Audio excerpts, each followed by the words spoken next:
Human life begins at conception.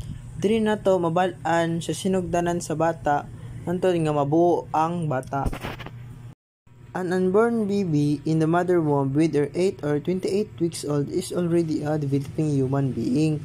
From a conception, the zygote, embryo, and fetus are all stages of unable human life. Diri day nagsugot ang question sa zygote, embryo, and fetus.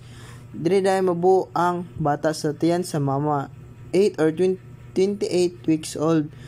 Mabuo ang bata tungod sa sperm cell o egg cell sa laki o sa bae. Human life starts at the moment of conception. All human characteristics such as eye color, hair type, and other traits are already determined at conception. The process of growth and development continues naturally from that point, with nutrition being the main requirements. Diri na daw magsugod ang kinabuhi sa bata. Kanang exciting part sa bata ba, mawurag mabuo na siya.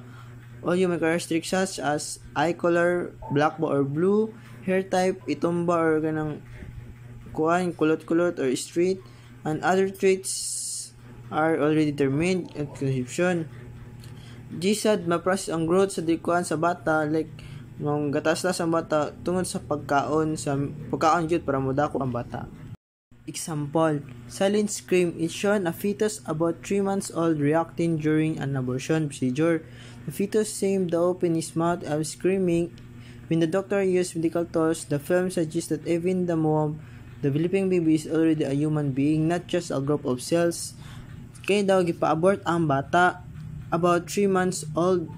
Di daw nga nag-react ang bata pag-abort nga murag as in nga murag siya as if na nagsinggit ang bata. Pagkuan sa doktor, pag-abort sa doktor, meron siya as if nga siguro siya actually nagsagit ba.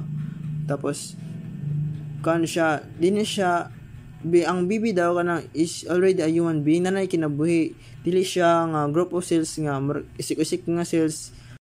It explained that abortion is wrong because the womb should be the safest place for human life to grow. However, abortion has made it unsafe. The stage of development in the womb show that the embryo is truly a human being. So, gipakita sa ito sa example kayo na ang pag-abortion yun is mali yun. Ang pinaka-safe yun para mapadako ang bata sa tiyan sa mama niya. Ang abortion is mali yun na siya, or mali yun na siya ang abortion. Hindi yun na safe ang pag-abort sa bata. Ang sa tiyan sa bata is the womb is show that embryo is truly a human being. Nanay kinabuhi ang bata.